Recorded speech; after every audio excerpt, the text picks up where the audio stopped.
Oi, eu sou Fernando Oliveira e hoje vou falar sobre os princípios fundamentais da dinâmica e dar uma palhinha sobre o que é a primeira lei de Newton ou a lei da inércia e dar uma conceituação de como funciona em si essa inércia. Em primeiro lugar, qualquer alteração na velocidade de um corpo é causada por uma força. Já dessa base a gente já pode tirar uma ideia de que a força causa uma aceleração no corpo, sendo essa aceleração essa variação de velocidade. Quando você vê uma coisa que está parado e sai do lugar, ou está se movimentando, ou fica mais rápido, ou acaba ficando mais devagar, isso é causado por uma força.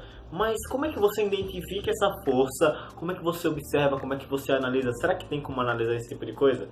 Mas é claro que tem. Se não tivesse, eu não estaria fazendo esse vídeo aqui. Ou será que teria fazido? Eu não sei conjugar verbos, é meu texto, é minha dicção. O universo em si é governado por 4 forças, sendo a força nuclear forte, força nuclear fraca, força gravitacional e força eletromagnética. A força gravitacional é muito fácil de perceber. Ela não é exatamente a gravidade, porque a gravidade em si, a sua conceituação vai ser algo de uma física mais avançada. Mas a gente pode perceber que quando você larga algo de uma certa altura, esse algo altera a sua velocidade. Ele adquire uma aceleração que é conhecida como aceleração gravitacional, que normalmente é dada por 9,8 metros por segundo quadrado ou 10 metros por segundo quadrado.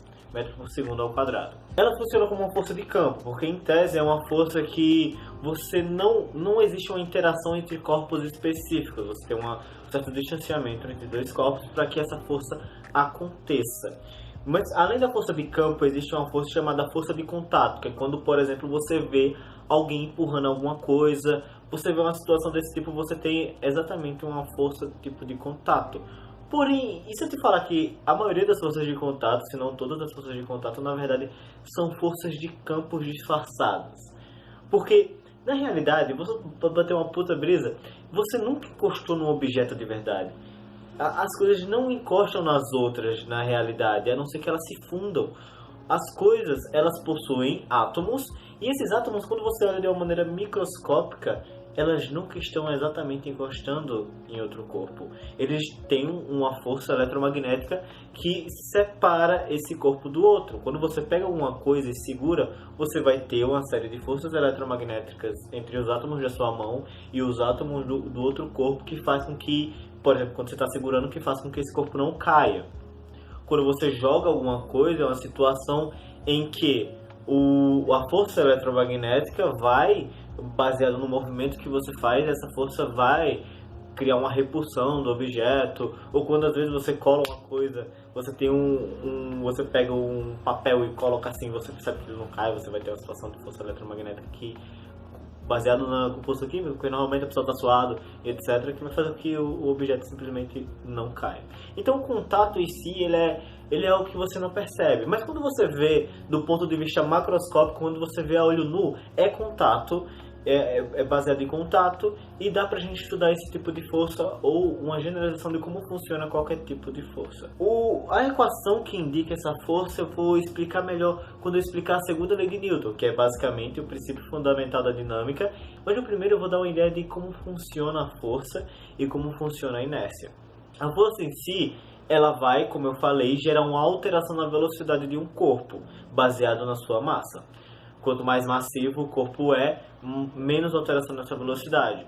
Você vai ter forças que vão agir sobre um corpo. Como eu disse na aula sobre conceitos de cinemática, a força é um vetor. Então, o valor dela, você vai ter o valor, sua intensidade, e você vai precisar indicar um sentido e uma direção e um sentido para onde ela está apontando. Baseado nisso, essa força vai gerar uma alteração na velocidade do corpo, mas se você tiver outras forças nesse corpo, você vai ter que fazer uma soma vetorial. E se, somente se, a soma vetorial dessas forças nesse corpo for igual a zero, você vai ter uma situação chamada situação de inércia. Você vai ter uma inércia, o corpo vai estar inerte. Essa inércia pode ser quando o corpo está ou parado, ou quando o corpo está se movendo num movimento reto, porém sem alteração de velocidade. Sim, quando o corpo está se movimentando, ele pode estar inerte, ele só não pode ter aceleração. O princípio da inércia, ele vai falar exatamente isso, que se a soma de todas as forças de um corpo for igual a zero, ou no caso se ele não tiver nenhuma força sobre ele, ele vai permanecer ou parado ou em movimento retilíneo uniforme. Para entender essa base de movimento retilíneo uniforme, por que o corpo, se não tiver nenhuma força, vai se movimentar de forma reta e para sempre? Não era para ele parar, porque na vida real a gente não joga as coisas e o objeto para, não é? Tá, na vida real é porque tem um problema. A gente tem um atrito. O atrito é uma força que ela funciona como resistência e vai ter um vídeo especificamente para falar sobre ele. Mas o que a gente precisa saber aqui ela retarda o movimento do corpo.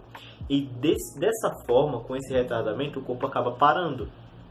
Mas se não existir nenhum atrito, você percebe que o corpo vai se movimentar até o infinito. Isso você pode testar à base de experimentos, como o Galileu já fez e como ele deduziu essa ideia de um corpo que, quando ele está em linha reta, se não tiver nenhuma força sobre ele, ele vai continuar até o infinito. É só você imaginar primeiro.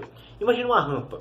Se você colocar um objeto em cima dessa rampa, ele vai descer, correto? Ele vai adquirir velocidade, vai adquirir aceleração. Vai ter uma aceleração sobre ele, ele vai adquirir uma velocidade. Você pega esse mesmo corpo e joga na rampa de baixo para cima, você vai perceber que ele vai subir até um ponto que ele vai parar e descer de novo, porque ele vai subir perdendo velocidade. Então, se quando o corpo está descendo, ele está ganhando velocidade, e quando o corpo está subindo, ele está perdendo velocidade, o que aconteceria quando o corpo vai em uma linha reta, exatamente reta, sem nenhuma inclinação? Essa ideia. Quando o corpo está em linha reta, ele não para, ele não ganha velocidade nem perde, ele permanece em equilíbrio. Ele sempre vai se movimentar até o infinito, porque não existe nenhuma força sobre ele. Isso num mundo em que não tem atrito. Até porque, se você perceber, quanto menos atritos tem uma superfície, mais longe vai um objeto que você joga. Você pode testar isso daí, deixa o negócio bem liso, bem liso, bem liso, você vai perceber que vai ficando mais fácil. É como no próprio plano de gelo, quando você tem aqueles rios congelados, dá pra perceber, se você nunca foi num desse, você dá pra ver em representações da mídia, que é uma coisa que as pessoas escorregam muito fácil, ou que qualquer coisa que tá ali vai, só para depois de muito tempo. Quando você empurra um disco de hóquei, por exemplo, que joga um hóquei nesse plano, você vai ter um disco que só eu não sei o que eu tô fazendo, eu tô falando muito. Mas essa é a ideia de inércia.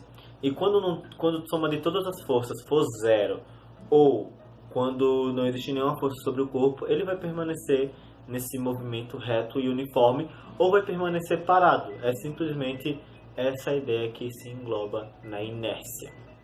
Para dar uma conceituação melhor de como funciona essa soma de forças, que são vetores, e por que igual a zero vai ser um resultado de um corpo que está parado. Tá, imagina que tem alguém me empurrando para o lado esquerdo aqui, talvez seja o lado direito na gravação, não sei. Mas está me empurrando para cá. Alguém está fazendo uma força minha para cá, ó. Você tem uma direção e um sentido, que está para esse lado que eu estou apontando. Vem para cá. Aí outra pessoa me empurra aqui pro outro lado. Se as forças forem iguais, não é de certeza que eu vou ficar parado no centro. Você tem uma força que é pro lado esquerdo, com a intensidade, e você tem outra força que é pro lado direito, com outra intensidade. Como você tem direções iguais e sentidos iguais, essa soma vetorial não fica tão difícil. É só você fazer uma soma em que os sinais são trocados. Se eu, por exemplo, atribuir que o lado direito é o positivo, então esse daqui vai ser menos esse, porque nesse caso esse é o negativo. É uma soma de vetores de direções iguais em sentidos opostos.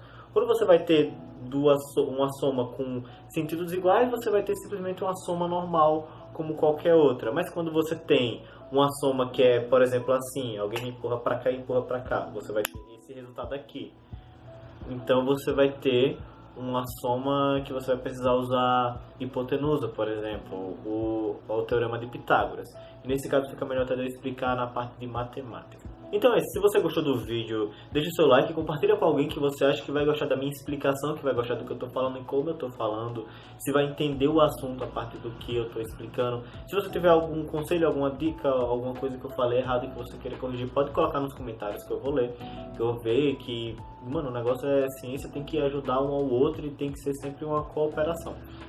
Provavelmente vai ter aqui um apoia-se se você gostar desse meu conteúdo e achar que eu mereço um apoio monetário para o que eu tô fazendo. Eu que tô gravando, eu organizando tudo bonitinho, eu que fiz a arte do meu canal e esse tipo de coisa. Então se você acha que vale o esforço, pode apoiar. Se não, tudo bem, eu quero fazer esse vídeo para compartilhar com o máximo de pessoas possíveis, porque eu gosto muito de ensinar física. e eu quero ser professor. E no futuro, quem sabe, seja professor, espero muito isso. Então é isso, se inscreva se você quer receber mais vídeos desse. Eu vou sempre tentar manter a constância, provavelmente se eu tô postando isso eu já tenho um bom material guardado para ir postando constantemente. Então é isso, tchau!